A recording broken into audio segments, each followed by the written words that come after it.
Once, there lived a boy named Ethan Parker in a small town.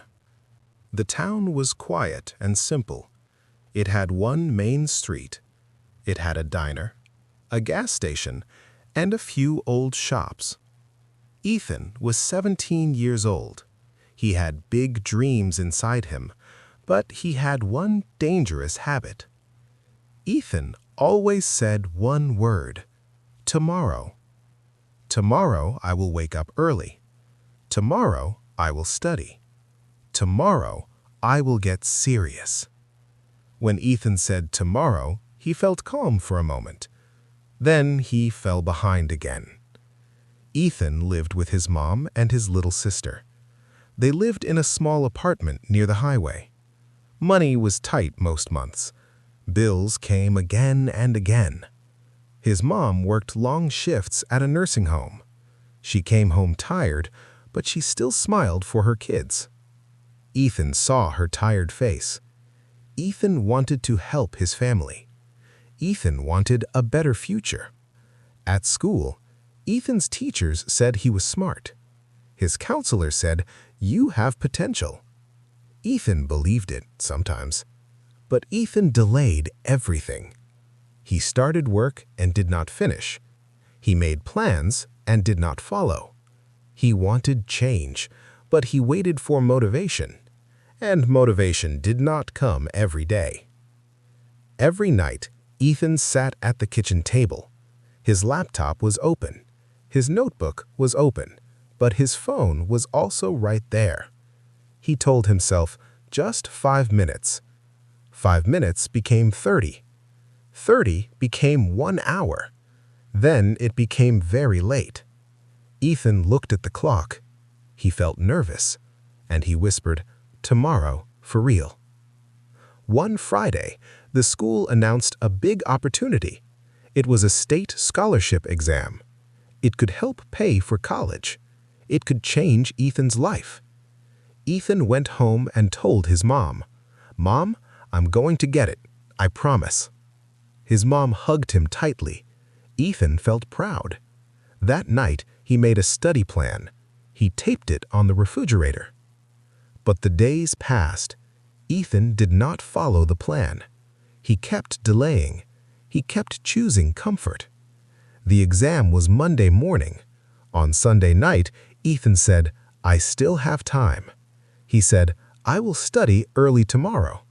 But early tomorrow never came. Ethan stayed on his phone. He watched videos. He scrolled and scrolled. He kept saying, "One more." In the morning, the alarm rang.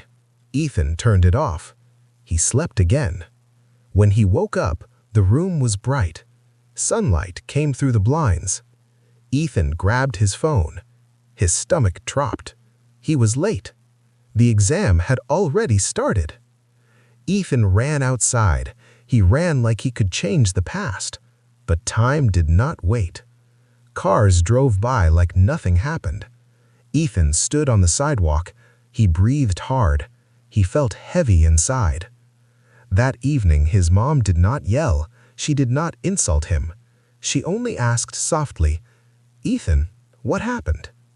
Ethan had no answer, because the truth hurt. He did not fail because he was stupid. He failed because he kept choosing tomorrow. That night, Ethan walked alone downtown. Main Street was quiet. The diner was still open. The streetlights hummed softly.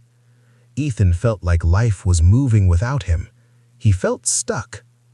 Near the end of Main Street, he saw a small shop. The sign was old.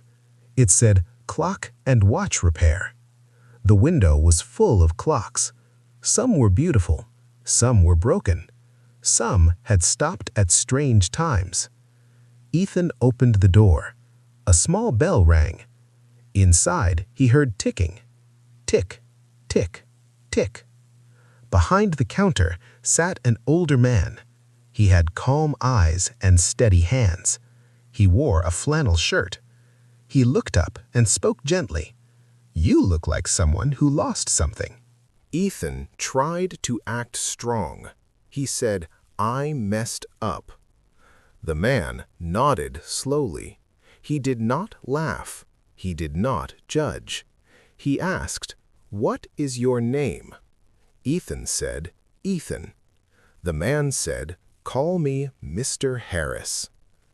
Ethan told him everything: the scholarship, the alarm, the sleeping in, the habit of delaying. Mr. Harris listened quietly. Then he placed an old clock on the counter. It was made of dark wood, but the hands were stuck. Mr. Harris asked, "What do you see?" Ethan said, "A broken clock." Mr. Harris nodded. Then he said, "People think failure happens suddenly, like a door slamming." He paused. Then he said, "But failure usually happens slowly, quietly, day by day." Mr. Harris looked at Ethan. Then he said, "Time doesn't punish you loudly. It doesn't scream. It doesn't warn you every day." Mr. Harris opened a drawer. He showed Ethan a wooden box. Inside were broken watches and small clocks. Each one looked like an unfinished story. Mr. Harris said, "Time punishes you silently. First, it takes your hours. Then, it takes your chances. Then, one day, it takes your future." Ethan whispered, "What do I do? I need motivation." Mr. Harris shook his head. "Motivation is like weather. Some days it comes, some days it doesn't." Then he said, "You don't need motivation, you need a system." Mr. Harris placed a simple pocket watch in Ethan's hand. He said, "I will fix this watch for free, but you will fix your life." Mr. Harris said, "For the next 30 days, wake up at 5 a.m. No excuses. Before you touch your phone, do one hard thing for 1 hour. Study, read, run, or write. And every night, write 2 lines. What did I do today that my future will thank me for? What did I delay today that is hurting me?" Ethan asked, "What if I mess up?" Mr. Harris answered right away, "You will." Then he added, slow and firm, "But you won't quit." Mr. Harris tapped the broken clock. He said, "Discipline is a decision you repeat." That night, Ethan went home. He put the pocket watch beside his bed. He set his alarm. He took a deep breath. The next morning, the alarm rang. Ethan felt tired. His mind whispered, "Tomorrow." But Ethan sat up anyway. He studied, even with heavy eyes. The next day, he did it again and again. Some days were hard. Some nights, his sister cried and kept the family awake. Some mornings, Ethan felt angry and slow, but he kept showing up. He made a simple tracker on paper. He put it on the wall. Each day he did the hard thing, he made a check mark. 1 check became 5. 5 became 10. Ethan felt stronger. Not perfect, but stronger. Then the school announced another opportunity. It was a selection test for a special prep program. Old Ethan would have waited. Old Ethan would have said next week. But this time, Ethan started that night. On the morning of the test, the bus broke down. People panicked. Someone said, "We're going to be late." Ethan looked at his pocket watch. Then he looked ahead. He stayed calm, because he left early now. He walked to the next stop. He found another ride. He reached the test center early. He sat down and breathed slowly. That evening, Ethan returned to the clock shop. Mr. Harris was working under a warm lamp. The clocks were ticking.